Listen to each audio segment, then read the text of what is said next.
जय श्री राम भक्तजनों, आप सभी का स्वागत है श्री रामचरितमानस कथा के वार्षिक पाठ के 191 दिन की कथा में।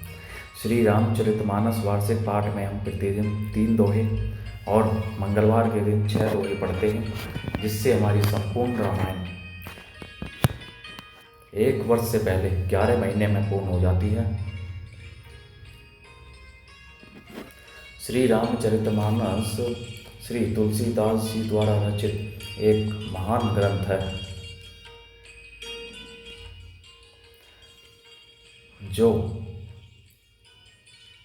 आम बोलचाल की भाषा में लिखा हुआ ग्रंथ है, जिसके लिए संस्कृत का ज्ञान होना आवश्यक नहीं है। इसलिए कोई भी व्यक्ति श्री रामचरितमानस का पाठ कर सकता है। श्री रामचरितमानस का पाठ करने से पूर्व हम शिव शंकर भोलेनाथ पार्वती माता को प्रणाम व आह्वान करते हैं कि वे भी हमारे श्री रामचरितमानस में सम्मिलित हों और हमें अपना आशीर्वाद प्रदान करें। जिन्होंने सर्वप्रथम श्री राम नाम की रचना की, श्री रामचरितमानस का पठन किया। तत्पश्चात सभी गुरुजनों, सभी देव देवताओं को प्रणाम व आह्वान करते हैं कि वे भी हमारे श्री रामचरितमानस में सम्मिलित हों और हमें अपना आशीर्वाद प्रदान करें। श्री रामचरितमानस पढ़ने से हम अपने सामाजिक, आर्थिक, भौतिक जीवन में सफलता प्राप्त कर सकते हैं और अपने जीवन को सफल बना सकते हैं। श्री रामचरितमानस केवल एक धार्मिक ग्रंथ ही नहीं, अपितु हमें अनेकों प्रेरणा व बहुत कुछ सीखने को मिलता है, जिससे हम अपने दैनिक जीवन में, आज की भागदौड़ भरी जिंदगी में सुख व शांति प्राप्त कर सकते हैं। तो शुरू करते हैं आज की कथा। निर्वधि गुण निरूपम पुरुषो भरतु भरत सम जानी, कई सुमेरु की शेर सम कवि कुलमति सकुचानी। मंगल भवनी मंगलहारी द्रवौ दशरथ जर बिहारी। भरत जी असीम गुण संपन्न और उपमा रहित पुरुष हैं। भरत जी के समान बस भरत जी ही हैं, ऐसा जानो। सुमेरु पर्वत को क्या शेर के बराबर कह सकते हैं, इसलिए उन्हें किसी पुरुष के साथ उपमा देने में कवि समाज की बुद्धि भी सकुचा गई।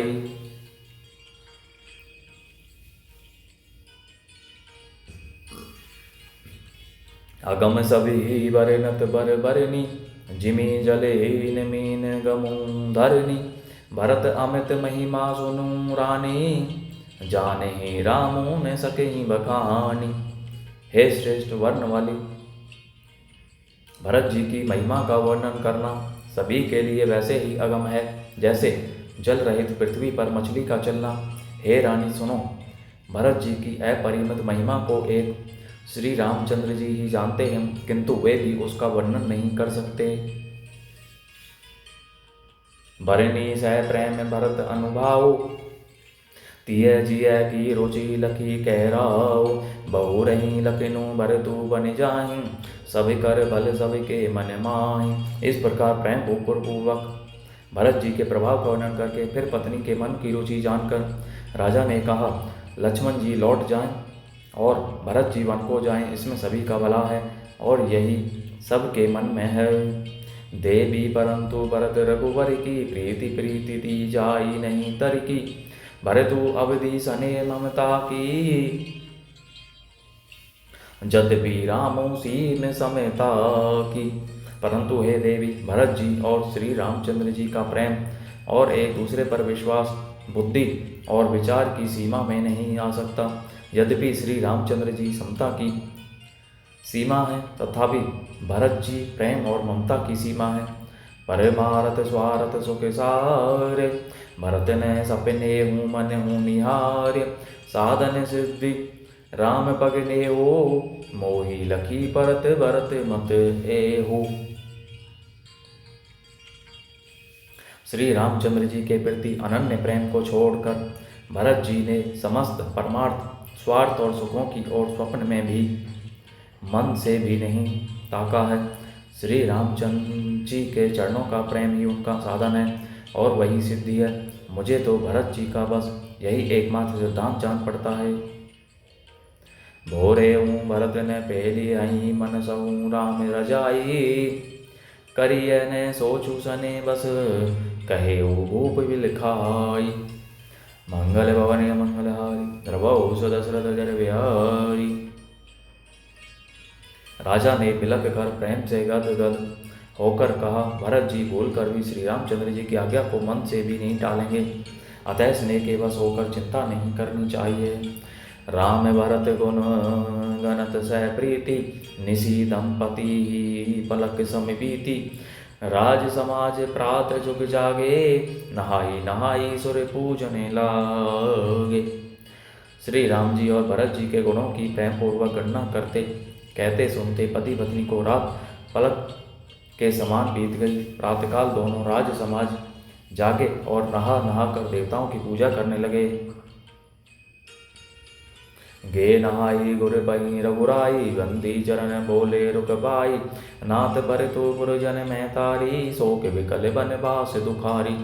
श्री रघुनाथ जी स्नान करके गुरु वशिष्ठ जी के पास गए और चरणों की वंदना करके उनका रुख पाकर बोले, हे नाथ भरत, अवधपुर वासी तथा माताएं सब शोक से व्याकुल और वनवास से दुखी हैं। सहित समाज राउ मिथिलेशु, बहुत दिवस भय सहत कलेशु। उचित होई होई कीजिए नाथा, हित सभी कर रो रहे हाथा। मिथिलापति राजा जनक जी को भी समाज सहित क्लेश सहते बहुत दिन हो गए, इसलिए हे नाथ जो उचित हो वही कीजिए, आप ही के हाथ सभी का हित है। हस कही अति सकुचे रघुराय, मुनि पुल के लकी सील सुभाव। तुम्हें बिनु राम सकल सुख साजा, नरक सर से तो राज समाजा। ऐसा कहकर रघुनाथ जी अत्यंत ही सकुचा गए। उनका शील स्वभाव देखकर प्रेम और आनंद से मुनि वशिष्ठ जी पुलकित हो गए। उन्होंने खुलकर कहा, हे राम, तुम्हारे बिना घर बार आदि संपूर्ण सुखों के साज दोनों राज समाजों को नरक के समान हैं। प्राण प्राण के जीव सुख के सुख राम। तुम्हें तजी तात सोहात ग्रह, जिन्हई तिन्हई विधि बाम। मंगल भवन मंगलहारी, द्रवौ सुदशरथ जर बिहारी। हे राम, तुम प्राणों के भी प्राण, आत्मा के भी आत्मा और सुख के भी सुख हो। हे तात, तुम्हें छोड़कर जिन्हें घर सुहाता है उन्हें विधाता विपरीत है। सो सुखु करमु धर्मु जरी जाओ, जहन राम पद पंकज भाओ। जोगु जोगु ज्ञानु अज्ञानु, जय नहीं राम प्रेम परदानु। जहाँ श्री राम के चरण कमलों में प्रेम नहीं है, वह सुख कर्म और धर्म जल जाए।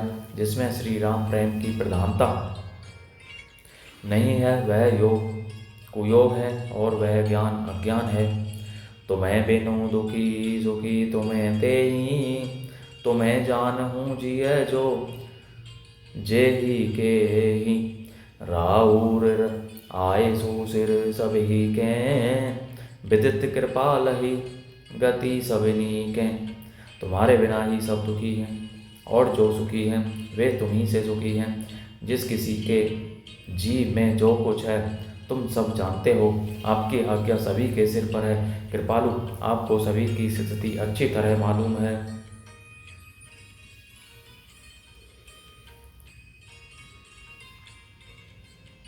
आपो आश्रम ही धारिय पाओ, भयो सने शिथिल सुमुनि राव। करी प्रणाम तब राम सिधाए, ऋषि धरी धीर जनक पही आए। अतः आप आश्रम को पधारिए। इतना कहे मुनिराज स्नेह से शिथिल हो गए। तब श्री राम जी प्रणाम करके चले गए और ऋषि वशिष्ठ जी धीरज धरकर जनक जी के पास आए। राम वचन गुरु निरपी सुनाए, शील सने सुभाए सुहाए। महाराज अब कीजिए सोई, सब कर धर्म सहित हित होई। गुरु जी ने श्री रामचंद्र जी के शील और स्नेह से युक्त स्वभाव से ही सुंदर वचन राजा जनक जी को सुनाई और कहा, हे महाराज, अब वही कीजिए जिसमें सबका धर्म सहित हित हो। ज्ञान निधान सुजान सुचि धर्म धीर नरपाल। तुम्हें बिनु असमंजस समन को समिरते ही काल। मंगल भवनी मंगलहारी प्रभो दशरथ बिहारी। हे राजन, तुम ज्ञान के भंडार सुजान, पवित्र और धर्म के वीरो, इस समय तुम्हारे बिना इस दुविधा को दूर करने में और कौन समर्थ है। बोलो जय श्री रामचंद्र की जय, शिव शंकर भोलेनाथ, जय पार्वती माता की जय, सभी गुरुजनों सभी देव देवताओं की जय। बोलो जय श्री रामचंद्र की जय। तो इस प्रकार हो गया आज की कथा का विराम यहीं पर होता है। बोलो जय श्री रामचंद्र की जय।